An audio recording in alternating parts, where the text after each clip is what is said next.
લાભ સંતોષ સદાય। પૂજ્ય બાપજીની વાતમાં વાતે વાતે નિખાલસતા જરી રહી છે, મજા એની આવે છે, કારણ કે એમની એક એક વાતની અંદર સરળતા આપણને લાગે। તો સુદામા ચરિત્ર પાપણ ભીંજાવી ગયું। જેન મિત્ર હી હોય દુખારી તિન્હી બિલોકત પાતક ભારી, નિજ દુખ ગિરી સમરજ કરી જાના મિત્ર ક દુખ રજ મેરુ સમાના। જેન મિત્ર હી હોય દુખારી, જે દુખ આપવા વાળો મિત્ર હોય સવારમાં એનું મોઢું ન જોવું। જેન મિત્ર હી હોય દુખારી તિન્હી બિલોકત પાતક ભારી, નિજ દુખ ગિરી સમરજ કરી જાના મિત્ર ક દુખ રજ મેરુ સમાના। મારા મિત્રનું દુખ, મારા સુદામાનું દુખ એ મારું દુખ કહેવાય। આ મિત્રતાનો સુંદર મજાનું દ્રષ્ટાંત, નવા વિચારો, સુંદર વિચારો પૂજ્ય બાપુએ 7 દિવસથી આ ગુંદાળાની ભૂમિને અને અમારી આ શિવરાજગઢની ભૂમિને આપ્યા। એટલે હું તો મારી જાતને ખૂબ જ ધન્યતા માનું છું કે આવા પરમહંસ, પરમ ત્યાગી, પરમ વ્રજાકાચાર્ય અને 1008 મોહન શ્રી ક્ષિપ્રાગિરી મહારાજ કી ગુંદાળા ગામને ઘરે ઘરે પૂજ્ય બાપુનો ફોટો આવી જવાનો છે, એની મને ખબર છે, કારણ કે આ ગુંદાળાએ એવો પ્રેમ બાપુને આપ્યો અને બાપુએ પણ તમને એવો પ્રેમ આપ્યો છે। બાપુએ 2 દિવસ પહેલા કીધું હતું કે કોઈ માઈનો લાલ એમ કહે કે હું કથાનો રૂપિયો લઉં છું તો મને પકડી લેજો, આ ભેખ ઉતારી દઈશ। એક જ બાપજી મહારાજ કહી શકે, બીજા ન કહી શકે કોઈ। જ્યારથી હું એક ભજનીક તરીકે એમના પરિચયમાં આવ્યો છું ત્યારથી મને અંદરથી અસર એવી થાય છે। કાલ મને કોઈ ભાઈ કહેતા હતા કે હનુમાનજીની જબરજસ્ત હાજરી થઈ કથાની અંદર, મંડપ બધાએ પકડી લીધા। આ બાપુની વાણીની તાકાત છે, બીજી કોઈ તાકાત નથી। એમની ગંગા સતીએ કીધું કે શીલવંત સાધુને વારે વારે નમીએ પાનબાઈ, જેના બદલે નહીં વર્તમાન। એમ આવા શીલવંત સાધુ ગુંદાળા ગામની આંગણે આવી અને મને ને તમને આશીર્વાદ આપે એ બહુ મોટી વાત છે। મારા અમરનગર ગામના રાજભા જાડેજા મને કહેતા હતા, મને કે વિષ્ણુપ્રસાદ ભાઈ આવડું મોટું પેટ લઈને બાપુ પાસે ગયો તો મને કેન્સર થયું, પણ બાવલિયાનો હાથ મારી માથે ફર્યો, મને કેન્સર મટી ગયું। પૂજ્ય બાપુના આશીર્વાદથી કામ થાય છે, આટલું તમને જાહેરમાં કહું છું। આ મારો અનુભવ કહું છું તમને હું। કાલે મારું આંગણું પાવન કર્યું, મારા સત્સંગ હોલમાં બાપુ પધાર્યા, એમની ચરણ રજ જ્યાં પડે ત્યાં રિદ્ધિ સિદ્ધિના ભંડાર ભરાય। એવા મહાન સંત આજે બપોરે 3 વાગે અહીંથી રવાના થવાના છે। આ ધરતીમાંથી નીકળશો ને ત્યારે આ બધું તમને યાદ આવવાનું છે, કારણ આવા મહાન સંતની વાણીમાં એવી તાકાત, એના જીવનમાં એવી તાકાત હોય। સવારના પોરમાં પૂજ્ય શ્રીના દર્શન કરી લેશો ને તોય તમારું કામ થઈ જશે। એવા મહાન સદગુરુદેવ પૂજ્ય ક્ષિપ્રાગિરી બાપુના ચરણોમાં કોટી કોટી વંદન। કંથેરિયા હનુમાન પાલનપુરમાં એમની જગ્યામાં હું ગયો છું, બહુ નાની એવી જગ્યા છે, પણ એમનું નામ દેશ વિદેશોમાં છે, વિદેશોમાં જબરજસ્ત નામ છે। અને ડેન્જરમાં ડેન્જર ગણાતા એવા કેટલાક મહાન દાતાઓને વ્યસનોથી મુક્ત કરી દીધા। હું એમ કહું કે કૃષ્ણ કનૈયો આ રીતે કદાચ તમને પ્રગટ થઈ જાય અને સોનું મંડે દેવા, તમે મંડો બેડા ભરવા, તમારી દિવાલો સોનાની થઈ જાય, તમારો બાથરૂમનો નળ સોનાનો થઈ જાય, તમારા પંખા સોનાના થઈ જાય, તમારું ફ્રીજ સોનાનું થઈ જાય, પછી પણ સોનું વધે તો કચરાનો ડબ્બો હોય ને હવે ઈ સોનાનો કરી નાખો, એમ તમે કહો। અને ઈ સોનાનો કચરાનો ડબ્બો થઈ જાય પછી એમાં કચરો નાખવાની હિંમત હાલે? પૂજી બાપુનો એક મુદ્દો તમને કહું છું કે આ સોનાનો ડબ્બો છે, મનુષ્ય દેહ આપણને મળ્યો ને એ સોનાનો ડબ્બો છે। એમાં તમાકુ નો નખાય, એમાં દારૂ નો નખાય, એમાં સિગરેટ નો નખાય। વ્યસન મુક્તિનું એક જબરજસ્ત કામ પૂજ્ય બાપુ કરી રહ્યા છે કે પરમાત્માએ આપણને આ મનુષ્ય દેહ આપ્યો છે, તો જાજા રૂપિયા થઈ ગયા હોય તો ફૂલાઈ જવાની જરૂર નથી, ફેલાઈ જવાની જરૂર છે। ફુગો ફૂલાઈ જાય છે, અંદર કાંઈ રાખી શકતો નથી, છત્રી ફેલાઈ જાય છે તો 2 જણાને કે પલળતા હોય તો તમને પહોંચાડી દઉં, સામે આવો। એમ હું અને તમે ફૂલાઈ ગયા છીએ કે ફેલાઈ ગયા છીએ, આપણે નક્કી કરી લેવાનું। આપણી ગોંડલની ધરતી સંતોની ધરતી છે। અહીંયા રામગર બાપુ છે, લોહ લંગરીજી મહારાજ છે, યોગી બાપા છે, પ્રમુખ સ્વામી મહારાજ છે, લાભેશ્વર નાથ છે, ઉગારામ બાપા છે, આવા મહાન સંતોને આ ભૂમિ છે। ગુંડા ગાંઠિયા ને ગાંડાની ભૂમિ નથી, ગોંડલ મારી સંતોની ભૂમિ છે। ઈ સંતોની ભૂમિમાં આવા એક પરમહંસ કોટીના મહાપુરુષે પગલા કર્યા તો તમારા બધાય વતી હું એમના ચરણોમાં કોટી કોટી વંદન કરી અને મારા શબ્દોને વિરામ આપું છું। પણ એવો મારો બાપલિયો એક જે બોલાવો કે મને મજા આવી જાય। પરમહંસ શ્રી ક્ષિપ્રાગિરી મહારાજ કી જય. 50% છે એમનો હાલે. પરમહંસ શ્રી ક્ષિપ્રાગિરી મહારાજ કી જય. પરમહંસ શ્રી ક્ષિપ્રાગિરી મહારાજ કી જય. જય સિયારામ. જય આવી એ મારા હનુમાનની કૃપા. મારા બાપ ને તો શોર્ટ લાગ્યો હોત, તંબુ હળગ્યો હોત, મંડપ હળગ્યો હોત, પેપરોમાં આવત, મારું બદનામ થાત, મારા હનુમાનનું બદનામ થાત અને ગુદાળા ગામમાં લોકો વાત કરત કે કોઈ બાપુ મોટી મોટી વાત કરતો તો તે તંબુ હળગ્યો. આ મારી લાજ રાખી હનુમાન દાદા એમનો ખૂબ ખૂબ ઉપકાર કે આખો મંડપ ઊંચો થઈ ગયો પણ જાણે હનુમાને પકડી લીધો હોય એમ કોઈને આંચ ના આવી, કોઈને વાગ્યું નહીં અને નિર્વિઘ્ન આજ તમારી કથા પૂરી થઈ રહી છે. એ મારા કંથરિયા હનુમાન દાદાનો ઉપકાર મારા બાપ અને તમે સાંભળો એ ભગવાન કૃષ્ણ દ્વારકા વાળાની દયા. બોલો હનુમાનજી મહારાજ. એ ક્યાંય લેતા નથી, ફ્રી ઓફ સેવા કરે છે. કદાચ કોઈ આપે તો આજે આભૂષણો છે, ભગવાનના વસ્ત્રો છે, એમાં જ નાખે છે, બાકી ક્યાંય રૂપિયો લેતા નથી. ફરીથી તાળીથી બતાવો બાપ. જલ્દી કરો સ્વાગત ભાઈ. બોલ રામચંદ્ર ભગવાન કી. બેહી રહેજો થોડી વાર ભાઈ, છેલ્લો દિવસ છે, બેહજો. કૃષ્ણ ને સુદામા બેઠા હોય, એક પરમાત્મા ભૂખને શાંતિ કરીને બેઠો હોય તો તમારું ઘર નહીં જતું રહે. 2 મિનિટ બેહી રહેજો ભાઈ. આ બાપજીને મેં ટીવીમાં જોયા હતા, રમજી બાપુની કથા હતી નહીં એટલે અમારા ટીવીમાં ચાલુ નતા કરે. હું દુકાને જાઉં ને કારખાને રસ્તામાં ટીવી ત્યાં 5-5 મિનિટ ઉભો રહેતો. અને તમે બધા વાડીવાળા દાદાને તો ઓળખતા હશો, બેટા ખંભારિયા વાડીવાળા દાદા. ત્યાં એ દાદાને હું દર શનિવારે જાઉં છું ને દાદાને પ્રાર્થના કરી, એ દાદા હજારો દીકરીઓ તૈયાર કરી નાખી છે. મેં ઘણા વક્તામાં ગયો છો, ઘણા કથાકારમાં ગયો છો, ઘણા કલાકાર થયા, ઘણામાં હું ગયો છું, ઘણામાં થાંભલો ફાડ્યો, પણ આ બાપજી સુધી મને પહોંચાડ દાદા. તો હનુમાનજી બાપાની કૃપા થઈને બાપ પાસે મને પોગાડ્યો. અને આ દરેક વસ્તુ જે દીકરીઓને તૈયાર કરું, તમને જો આ સારું લાગ્યું હોય, મેં આ બધું તૈયાર કર્યું હોય અને તમારે ત્યાં કથા હોય કે તમારા સગાવાલાની ત્યાં કથા હોય ને મને તમારે બોલાવો હોય તો હું એક તમને શરત મારી કહું, સાંભળી લીજો. આ બધોય સામાન મારો છે, હું પોતે લઈને જ આવું છું, એનું ભાડું કઈ લેતો નથી. એટલે ભાડું આ વેશભૂષાનું ભાડું નથી લેતો, વાહનનું ભાડું લઉં છું. વાહન તમારું હોય તો મને તેડી જવાનું મૂકી જાઓ, મારો માલ સામાન હું મારી ગાડી લઈને આવું છું. અને ઘણાને એમ થતું હોય કે ભાઈ ગાડી લઈને આવે છે કાયમ, આજ તો મોટરસાયકલ લઈને આવ્યો, નતર હું મારી મોટર લઈને જ આવું છું. તો એમ થાય કે ભાઈ મોટર લઈને કાયમ થોડો આવે કાંઈ મળ્યા વગર, પણ મને આમાંથી કાંઈ નથી મળતું. મને મળે છે એ બાપજીના આશીર્વાદ મળે. અને હજારો દીકરીને તૈયાર કરી નાખી, પણ દીકરીઓને એક ખાસ તમને મારે 5 દીકરી જોતી હોય તો તમારે મને 10 દેવાની, લાઈનમાં ઊભી રાખીને જે હું જેને કહું કે આને આ પાત્ર ઈ જ પાત્ર એને મળશે. પછી ઘરધણીને એમ થાય ન થવું જોઈએ કે મંથરાનું પાત્ર ભજવી કેમ છે નહીં કે મને જાનકી દો તો નહીં મળે. હું જેને જે પાત્ર આપું એ જ એને માન્ય કરવું પડશે.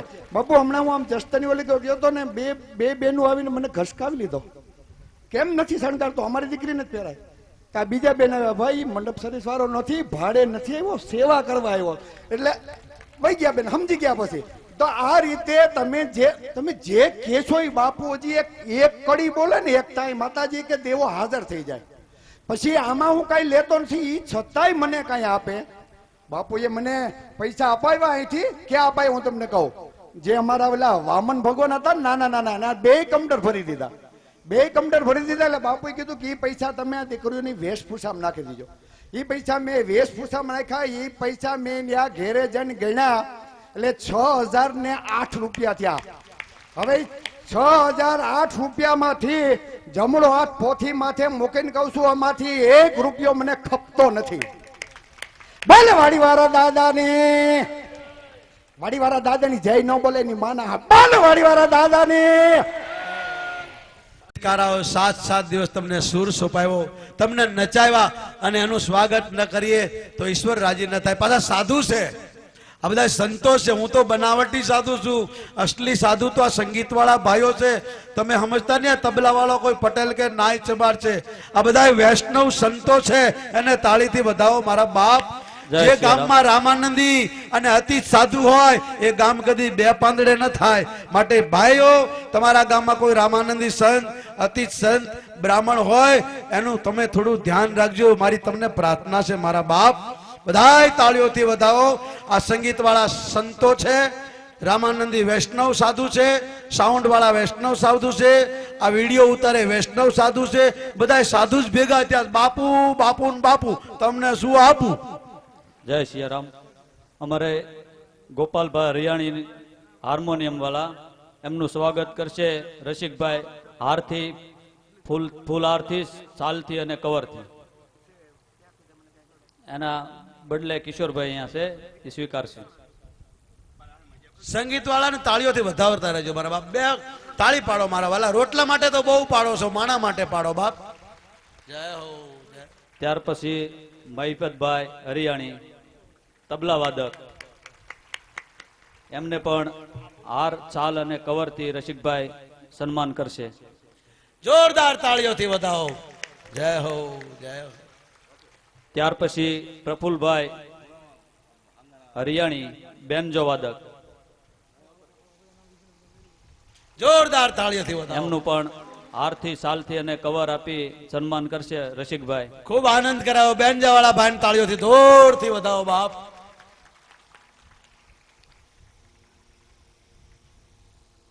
ત્યાર પછી કાનદાસ ભાઈ ગોંડલિયા ગાયક, એમણે પણ બહુ સુરપુર આવ્યો મારી સાથે. જોરથી તાળીથી વધાવો બાપ. જય. ત્યાર પછી પરેશભાઈ દુધરેજિયા ગાયક મંજીરા, એમનું પણ જોરથી. હવે સાઉન્ડ વાળા ભાઈ મારી પ્રાર્થના એ પણ ઉપર આવે. ત્યાર બધી પછી કથા મારી સાથે હોય, મને રાજી રાખવા માટે બધાએ પ્રયત્ન કરે. અને પોતે વૈષ્ણવ સંત છે. મારી હાથે માયક વાળો ચાલે જ નહીં, આ એક જ ચાલે. એને જોરથી તાળીથી વધાવો મારા બાપ. એને ફૂલહાર પહેરાવો, સાલથી ને ફૂલહારથી એનું સન્માન સ્વાગત કરો કરશે. બાપ. તાળીથી જોરથી વધારો સાઉન્ડ વાળા ભાઈ. જય હો જય હો. એની સાથે બધા ઓપરેટરોને પણ અમે તાળીઓથી વધાવીએ છીએ. જેણે મંડપમાં સેવા કરી, રસોડામાં સેવા કરી, આજુબાજુ ગામથી આવેલા ભાઈઓ બહેનો બધાને અમે જોરથી તાળીઓથી તમને વધાવીએ છીએ બાપ. તેવી જ રીતે અમારે વિનોદભાઈ રસોઈયા, તે પોતે બાપજીને જ્યાં કથા હોય ત્યાં આવી અને બાપજીની માટે રસોઈ બનાવીને જમાડે છે. જોરથી એમને તાળી પણ સાલથી, કવરથી ને હારથી સન્માન એ કરશે. મને નથી જમાડતા, મારા એ હનુમાનને જમાડે છે બાપ. અમારા કુલદીપભાઈ સ્વીકારશે. જય હો. ત્યાર પછી તાળીથી અમારે વધાવો બાપ. વૃંદાવનથી રામ પ્યારે પંડિત પધારેલા છે, એમનું પણ સ્વાગત ફૂલહારથી, કવરથી ને સાલથી કરશે રસિકભાઈ. જોરથી તાળીથી વધાવો. તેવી જ રીતે અમારા દીપકભાઈ સ્માલ વિડીયો,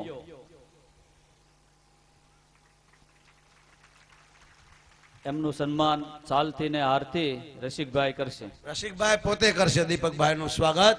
રસિકભાઈ પોતે. દીપકભાઈ જ્યાં હોય ત્યાં આવી જાય. જોરથી તાળીથી વધાવો મારા બાપ. આ વિડીયો વાળો એટલે સાથે રાખું છું કે ક્યારેક ક્યારેક હું રાજકારણની વાત કરું, કાપે એટલા માટે. એનું સારું રિઝલ્ટ છે, પરદેશમાં લોકો જોવે. તમે કથામાં ગમે તેવો વિડીયો વાળો આવે અને સારું ન ઉતરે તો તમને જોવું ન ગમે. એટલા માટે દીપકભાઈ પોતાના મૂળ ખર્ચેથી બધે સેવા કરે ને તોડથી તાળીથી વધાવીએ બાપ. એવી જ રીતે અહીંયા બહારથી પધારેલા સંતોને અહીંયા ગુંદાળા ગામના આ રસિકભાઈના પરિવાર તરફથી કહેવામાં આવે છે કે અહીંયાથી ફૂલહાર, સાલ અને કવર આપવામાં આવે છે. જે ફૂલની પાકડી સ્વીકારી લેજો એવી વિનંતી. તો દરેકને ફૂલહાર, કવર અને સાલ જાઓ રસિકભાઈ નીચે આપશે. જાઓ. નીચે બધા સંતોના ગળામાં માળા પહેરાવો, શાલ પહેરાવો અને દક્ષિણા આપો. બધા સંતો અહીંથી ચાલુ કરો, ઉપરથી આ બે સંતોનું કરતા જાઓ, પછી નીચે લઈ જાઓ. આપણા અહોભાગ્ય છે, ભગવાન કૃષ્ણ સુદામા મળ્યા, લક્ષ્મી નારાયણ મળ્યા, એની વચમાં સંતો પધાર્યા. અને તાળીઓથી વધાવો મારા બાપ. હવે એક ખુરશી પર કૃષ્ણ ભગવાનને બેસાડી દો, બીજી ખુરશી લાવો, મા ભગવતીને બેસાડો. કૃષ્ણ ભગવાન બિરાજો, ખુરશી પર બેસો. પાર્વતી પતે હર હર મહાદેવ. બાલા હનુમાન જ્યાં અખંડ ધૂન શરૂ છે એ ભગવાન વ્યાસ ગાદી પર ભાગવત ભગવાનનું સ્વાગત કરે છે. એમને તાળીઓથી વધાવો મારા ભાગવત ભગવાન.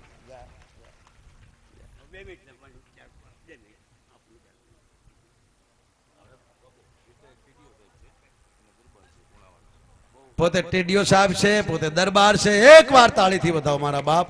હું કોઈ કોમવાદને માનતો નથી, મારા માટે બધાય સરખા, પણ હું દરબારો માટે કડક બોલું. દરબાર જ મારું સાંભળે. કાલે રાત્રે સત્સંગ હતો એક ગામમાં, વ્યસન પર બોલો તો લોકોએ બીડી માવાની ઢગલો કરી દીધો અને બધા વ્યસન છોડી દીધા. મારા બાપ, આ ગામને હું લાખો લાખો પ્રણામ કરું. તમારા ગુંદાળામાં કોઈ બીડી પીતા હો, તમાકુ ખાતા હો, માવો ખાતા હો, દારૂ પીતા હો, માંસ ખાતા હો તો છોડી દેજો, ન તો તમને તમારા ધર્મની સોગંદ છે મારા બાપ, તમારા ધર્મની સોગંદ. વ્યાસપીઠ ભાગવતાચાર્ય શ્રી, તેમનું સાજવ્રન પધારેલા સંતો મહાત્માઓ અને ગુંદાળા ગામના સમસ્ત ધાર્મિક ભાઈ બહેનો, આપ સૌનું ખૂબ જ અભિનંદન કે આજે 7 દિવસ સુધી હરિકથાર્થી માનસ ગંગા આપ ગુંદાળામાં લઈ આવ્યા છો. પૂજ્યશ્રીએ 7 દિવસ સુધી આપને મજાના અમૃતમય ભાવથી રંગી નાખ્યા છે. ભાગવત અને રામાયણ એ કોઈ પુસ્તક નથી. પુસ્તક મેળામાં પુસ્તકોનું પ્રદર્શન ભરાય છે, જ્યાં 1 લાખ રૂપિયાનું એક પુસ્તક અને હનુમાન ચાલીસાનો ગુટકો 1 રૂપિયાનો એક. પણ પૂજન ને માથે પહોંચી યાત્રા આ બહેનોની માથે કોણ ચડે છે? એક રામાયણ અને એક ભાગવત. 1 લાખ રૂપિયાનું પણ કોઈ પૂજન થતું નથી, એની પૂજા થતી નથી. આવું આ ભાગવત એ કોઈ પુસ્તક નથી.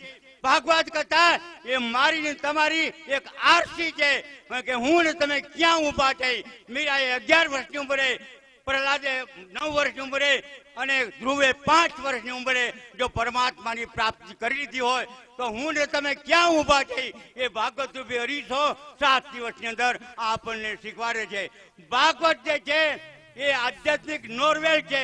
નોરવેલ જે નોરિયો નાગ સાથે લડતા પોતાનું ઝેર ઉતારવા માટે પોતાના દર આગળ ઉગેલ નોરવેલ વારંવાર સૂંઘી આવીને ઝેર ઉતારીને નાગ સામે લડે છે.